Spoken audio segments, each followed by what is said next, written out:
वो कीर्ति चक्र क्या आप दोनों के हाथ में आया था, माता पिता के हाथ में आया था? वो 13 के अगले दिन से अपने पिता के साथ ही रह रही हैं, हमारे यहाँ रह नहीं रही हैं। उन्होंने नंबर भी ब्लॉक कर दिया। सर आप भी फौज में रहे हैं और अंशुमन ने भी फौज में एक शहादत दी है।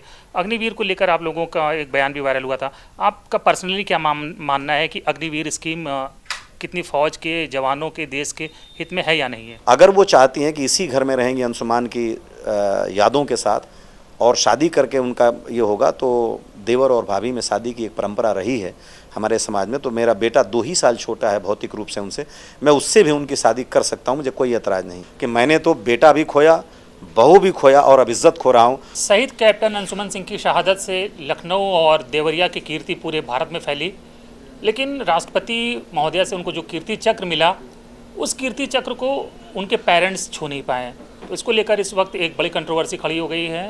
अंशुमान सिंह के माता पिता हमारे साथ हैं।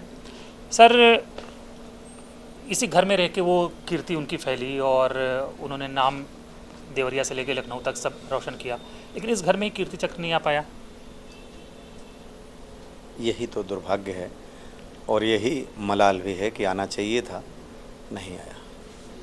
जब राष्ट्रपति महोदया ने कीर्ति चक्र प्रदान किया तो हमने देखा था कि अंशुमन जी की माताजी भी थी और उनकी मिसेज भी थी, तो आप भी उस फंक्शन में वहाँ पर थे? जी, हम भी थे और हम तीसरी लाइन में बैठे हुए थे, चीफ ऑफ आर्मी स्टाफ के बाद पीछे उस लाइन में।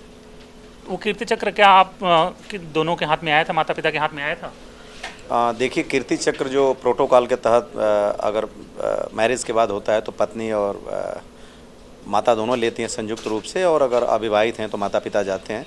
तो मेरी मतलब अंशुमन की माता और उनकी पत्नी दोनों गई थी चक्र को लेने के लिए। उन्होंने स्वीकार किया इस चक्र को लेने के बाद फिर सारे प्रोटोकॉल जो चाय के बाद बाहर निकले थे, तो मतलब पर्सनल फ़ोटो के समय इनके हाथ में आया था।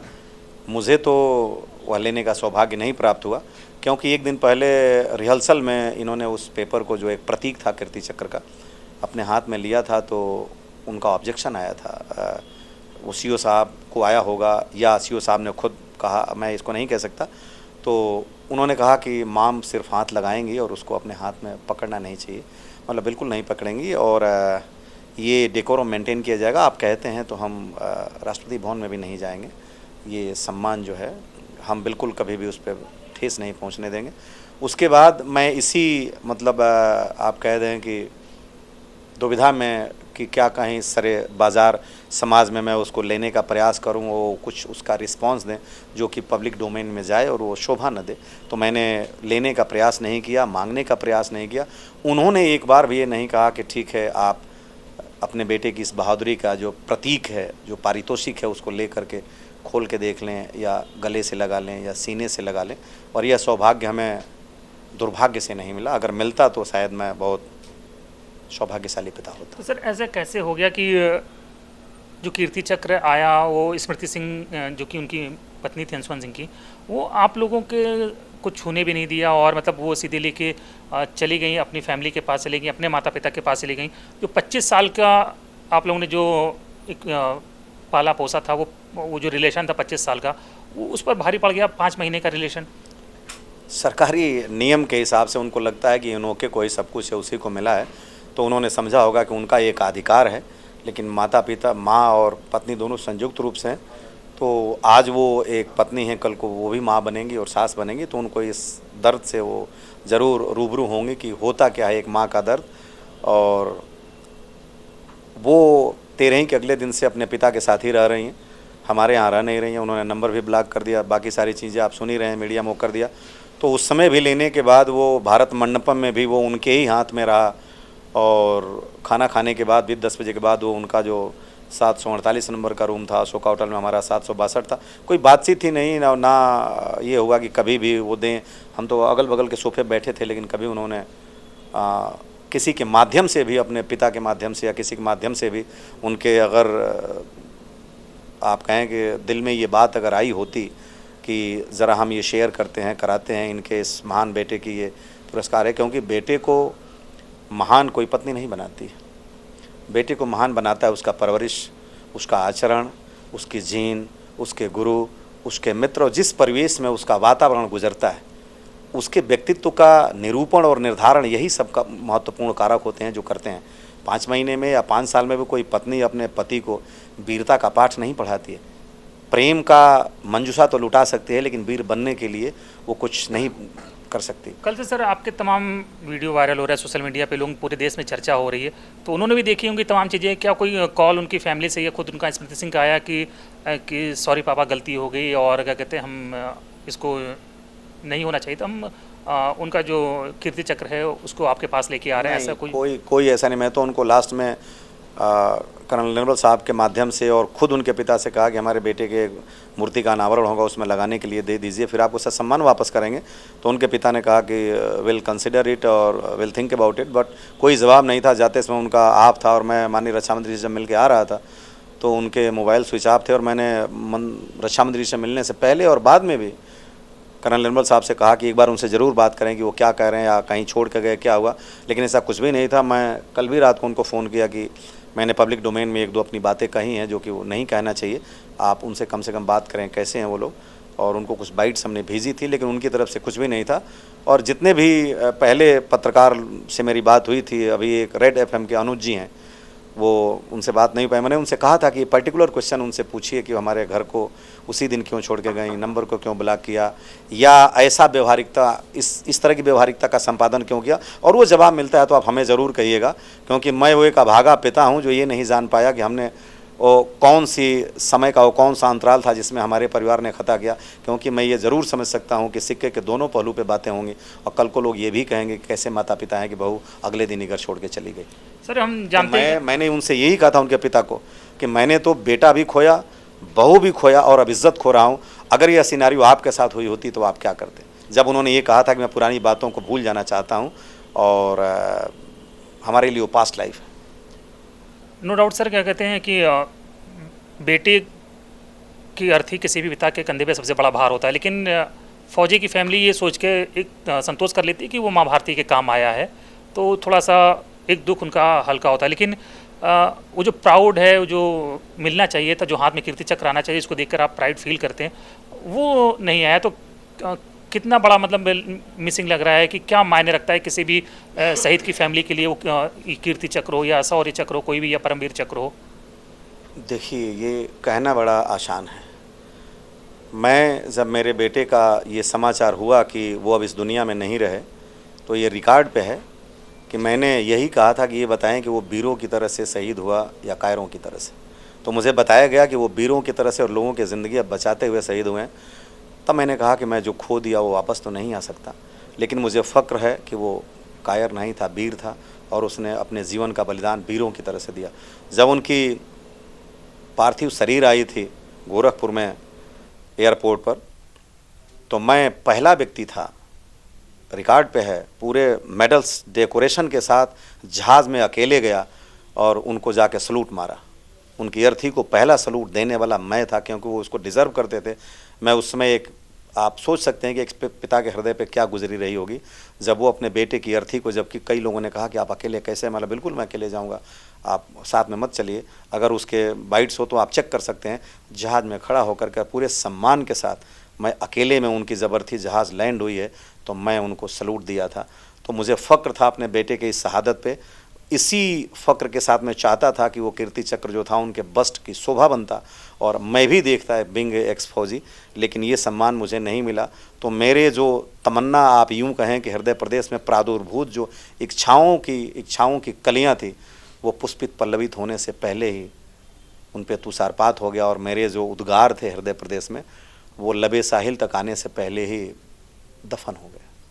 सर हमने तो पढ़ा है कि वो देवरिया के रहने वाले थे, जन्म वतन का देवरिया में और लखनऊ में रहते थे, लेकिन अब आप बता रहे हैं कि उनकी मिसेज ने उनका पूरा एड्रेस ही उनका चेंज करा दिया। हाँ, मैं ये जब प्रेसिडेंट हाउस में गया हूँ तो उनके उसी CO कर्नल निर्मल साहब के माध्यम से मुझे पार्ट 2 ऑर्डर की कापी मिली, और ये बताया गया कि वो अफसर का permanent address has been changed. तो मेरे पास वो कापी मौजूद है जिसमें उनका जो परमानेंट एड्रेस है वो चेंज हो करके और हो। तो मैंने ये पूछा था रिस्पॉन्सिबल ऑफिशियल से कि ऐसा क्यों हुआ, तो मुझे बताया गया कि ये NOK अगर चाहे तो एक पर्सनल एप्लीकेशन मूव करके और कुछ एविडेंस दे करके इसको चेंज करा सकती है। तो उसमें एक सेल डीड लिखा हुआ है कि personal application, Aadhaar card and sale deed available with army headquarter. तो वो बोला कि वो एनओके का, मैं बोला एनओके का आप चेंज करिए, एनओके का ऑफिशियल एड्रेस चेंज कर दीजिए, रेजिडेंशियल एड्रेस चेंज कर दीजिए, टेम्प्रोरी एड्रेस चेंज कर दीजिए, लेकिन मेरे बेटे का जो जिला सैनिक बोर्ड है जिससे वो एसोसिएट था, आपने उसको चेंज कर दिया क्योंकि ज़िले में कीर्ति चक्र पाने वाले पहले व्यक्ति हैं। अब बताइए मेरे बेटे का जो जिला सैनिक बोर्ड है वो गुरदासपुर कहलाएगा और देवरिया ख़त्म हो गया। अब जब हम उस परिवार के हिस्सा हैं, मैंने आपसे कहा कि यही शाश्वत सत्य है कि कल को जो पति विल लिखता है उसमें डेथ ऑब्लिक इंसैनिटी होता है। अगर वो डेथ उनकी हो जाती है तो सारे पेपर्स उनके बंद हो जाएंगे, और या अगर वो पागल हो जाती हैं तो ख़त्म हो जाएंगे। लेकिन हम पागल भी हो जाएंगे तो अंशुमान के पिता ही रहेंगे, उनकी माता पागल हो जाएंगी तब भी उनकी माता ही रहेंगी, लेकिन वो पागल होकर के अंशुमान की पत्नी के दर्जे से सलाहियत खो देंगी, जैसा कि वो उस ऑफिशियल डॉक्यूमेंट में मेरे पास लिखा होता है, दैट डिवोर्स एंड इंसैनिटी। तो आप सोच सकते हैं कि उन्होंने कम से कम जो पता था, जो परमानेंट एड्रेस था, वो बदलवा दिया, तो हमारे लिए कितना हृदय विदारक था। ये मैंने गवर्नमेंट के आला अधिकारियों से कहा कि आप उसको ज़रा देखें इस पर, और मुझे कहा गया कि हम देख रहे हैं इसके ऊपर। सर, राहुल गांधी से भी आपकी मुलाकात हुई, क्या कुछ आप लोगों ने उनसे क्या बात हुई थी, क्या कहा उनसे? वो तो किसी इस पोस्ट पे हैं भी नहीं कि आपकी कोई बहुत ज़्यादा मदद कर पाएँ, क्योंकि पावर तो उनके हाथ में है नहीं। मदद करने के लिए बात भी नहीं हुई थी और मदद करने के लिए हमारी मुलाकात भी नहीं हुई थी। मुलाकात चूँकि प्रेसिडेंट हाउस में बीइंग अपोजिशन लीडर वो आए थे, और वो खुद मेरी पत्नी, जब आप देखती हैं बात बात में रोने लगती हैं, तो वो जब रोने लगी तो वो उनको ढाढ़स बढ़ा के गए और फिर नंबर लेके गए कि हम बात करेंगे आपसे, क्योंकि वहाँ समय था नहीं उनका बात करने का। वो एक देश के नागरिक हैं, एक नेता भी हैं, तो उनका ये नैतिक और मौलिक अधिकार है कि वो बात करें अपने शहीदों के साथ। तो उसी क्रम में उन्होंने वहाँ से फ़ोन आया कि आप लोग दिल्ली आ सकते हैं, तो हमने कहा कि नहीं, हम लोग तो लखनऊ आ गए हैं। तो कहा गया कि वो रायबरेली परसों आ रहे हैं और 10 बजे अगर आप मुनासिब समझें तो मिलें। हमने कहा बिल्कुल मिलेंगे। और हम मिले तो राहुल गांधी जी का जो बात का मौजू था वो केवल यही था कि नहीं, आपका बेटा कैसे था, कहाँ पढ़ा, कितने भाई बहन कैसे हो रहा है, शहादत कैसे हुई, वो इंसिडेंट कैसे हुआ। उसी बीच में जब ये आया कि 3.5 साल की मतलब नौकरी में यही शहीद हो गए, तब सहसा उन्होंने कहा कि 4 साल के ही अग्निवीर है, 3.5 साल का, तो आप लोगों को क्या कितने मिले? हमने बोला नहीं, सब कुछ जो एक रेगुलर आर्मी को मिलता है वो मिला हमें और कोई शिकायत नहीं है। उन्होंने कहा चलिए अच्छी बात है, और जो अग्निवीर के साथ जैसे पेंशन वाली बात है, हम सरकार से इस बात पे लड़ रहे हैं और हम बिल्कुल पूरी कोशिश कर रहे हैं। तो ये जो नॉर्मल जो बातें हुई थी, और एनओके की बात जब आई थी, हमने बताया था कि हमारी बहू ऐसे ऐसे, उन्होंने कहा कि बिल्कुल मैं इस बात पे राजनाथ सिंह से बात करूंगा, और ये सेना, ये सरकार, हम सब आपके साथ खड़े हैं, और आपके बेटे ने शहादत दी है वो एक अनुकरणीय रहेगा देश के लिए। सर, आप भी फौज में रहे हैं और अंशुमन ने भी फौज में एक शहादत दी है। अग्निवीर को लेकर आप लोगों का एक बयान भी वायरल हुआ था। आपका पर्सनली क्या मानना है कि अग्निवीर स्कीम कितनी फौज के जवानों के, देश के हित में है या नहीं है? देखिए, अग्निवीर कोई भी स्कीम आती है तो एक कम्प्रिहेंसिव डिटेल स्टडी के बाद आती है। ये भी आई होगी तो एक स्टडी के बाद आई होगी, उसके और भी अपने प्रोज कॉन्स होंगे, फाइनेंशियल इम्प्लीकेशंस होंगे, आर्मी की रेडीनेस, प्रिपेयर्डनेस एंड हमारी मारक क्षमता और एवरेज एज, इन तमाम पहलुओं पे विचार रहा होगा। लेकिन व्यक्तिगत तौर पे मैंने जो फेस किया है आर्मी में और जो मैंने देखा है, तो किसी भी सोफिस्टिकेटेड वेपन इक्विपमेंट्स और ये आप कह सकते हैं कि टैंक्स और मिसाइल उसाइल को यूज़ करने के लिए जो एक कम्प्रहेंसिव ट्रेनिंग की ज़रूरत होती है, जो कि 4 साल में वो शायद मुनासिब नहीं है। और अगर हमने उसको दे दिया तो फिर हम उससे ले क्या रहे हैं, कुछ भी नहीं ले रहे हैं 4 साल में। और वो आने के बाद 75% लोग अगर आएंगे तो फिर वो आखिर कहाँ अपने आप को एकोमोडेट करेंगे? जिन्होंने कदम ताल कर, लोग कहते हैं कि फौजियों का दिमाग घुटने में होता है, क्योंकि जब वो ड्रिल करता है तो लोग कहते हैं ग्रीस खत्म हो गया, नॉर्मल सी बात है, पहाड़ियाँ चढ़ते चढ़ते। तो 4 साल वो आया है एसमैन बन के और वो पैर पटक के, तो यहाँ आकर के वो तैयारी करके, और आप कहेंगे कि वो फिर अपने आप को इतनी जल्दी इस प्रतियोगी स्पर्धा में अपने आप को ला करके अपनी ज़िंदगी को सर्वाइव कर पाएगा? ये ज़रा एक क्वेश्चनेबल प्रश्न है कि वो अगर है तो उस पर बिल्कुल एक स्टडी होनी चाहिए, और इसमें इनटेक का परसेंटेज और भी उनको एकोमोडेट करने के जो हमारे और भी बहुत से सेगमेंट हैं, डोमेन है राज्य सरकार के पास या केंद्र सरकार, जिसमें अभी अभी चल रहा है कि 10% कर देंगे, इसको और भी बढ़ा सकते हैं, क्योंकि आपके उसमें उनकी क्षमता बढ़ेगी, क्योंकि वो एक डिसिप्लिन सोल्जर हैं और वो निश्चित रूप से जो 4 साल में उन्होंने सेना में सीखा है वो अपने इनकलकेट करेंगे अपने इस आगे की लाइफ में, तो वो एक फ़ायदा होगा। और इस पे विचार और विमर्श, एक व्यापक विचार विमर्श के बाद इसमें बदलाव की ज़रूरत है। अंशुमन सिंह की माता भी, मंजू सिंह भी हमारे साथ हैं। मैम, 25 साल की ममता पे 5 महीने की शादी भारी पड़ जाती है क्या? ऐसा हुआ है तो आप क्वेश्चन कर रहे हैं, तभी कर रहे हैं, पर भारी नहीं पड़ता है। और ममता पे तो कोई भी रिश्ता भारी नहीं पड़ेगा एक माँ और औलाद के बीच में, ये बस क्वेश्चन हो सकता है। क्योंकि ऐसे हो रहा है तो क्वेश्चन चल रहा है। अंशुमन सिंह की पत्नी ने आपसे कोई बात करी थी, वो जो सेरेमनी हुई थी, जब फंक्शन हुआ था, कीर्ति चक्र मिला, उसके बाद कुछ आप लोगों की बात हुई थी कुछ पर्सनल? नहीं, बिल्कुल बात ही नहीं की वो, देखी भी नहीं मुझे कि मैं अंशुमान की माँ हूँ, और हूँ तो कैसे हूँ, बिल्कुल देखी भी नहीं। मैं इंतज़ार कर रही थी कि वो बात करे तो मैं बात करूँ, पर उसने बात भी नहीं किया। अंशुमन जब जीवित थे तब भी इसी तरह का बिहेवियर था क्या? बहुत प्यारी है वो, बहुत प्यारी है, ऐसा कुछ था ही नहीं। और उन अंशुमान यही बोले थे एक लाइन कि मम्मी आपको अच्छी लगेगी तो हाँ करना, नहीं तो नहीं करना। ये मैं आज बता रही हूँ, मुझे, मैं बिना देखे हाँ की थी उसको। तो इतना चेंज कैसे आ गया उनके बिहेवियर में? क्या उनके फैमिली वालों का असर उन पर?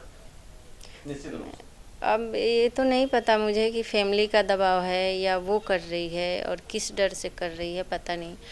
अगर फैमिली का दबाव है तो वो बच्ची नहीं है, आज 27 साल की है, और 27 साल के अंशुमान भी थे, इतनी बड़ी हासिल किए हैं सम्मान, इतना बड़ा काम किए हैं, इतना बड़ा नाम किए हैं, तो एज मायने भी रखता है मैच्योर होने के लिए, और वो मैच्योर है।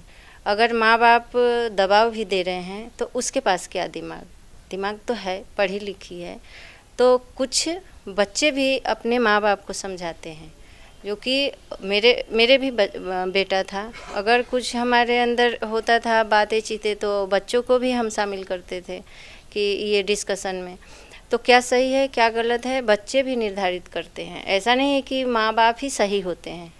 आज जिस जनरेशन में बच्चे पढ़ रहे हैं, जिस लेवल के, माँ बाप से आगे बच्चों के पास दिमाग है, और बच्चे भी सही हो सकते हैं। ये मेरा मानना है कि सिर्फ माँ बाप सही नहीं होते हैं, बच्चे भी सही होते हैं। तो वो अगर अपने माँ बाप का अगर दबाव झेल रही है, उसको समझाना चाहिए कि नहीं पापा ऐसा नहीं है, फैमिली हमारी दोनों है, और दोनों को साथ टच में भी तो होना चाहिए। बिल्कुल सर, एक लास्ट सवाल, लेकिन बहुत लोग बैठे हैं बात करने के लिए। कीर्ति चक्र वो ले गई हैं, अभी उनकी कम एज है, उनके पास है, बहुत संभावना है कि वो एक दूसरी लाइफ शुरू करेंगी, दूसरी इनिंग शुरू करेंगी, और मैरिज भी कर सकती हैं।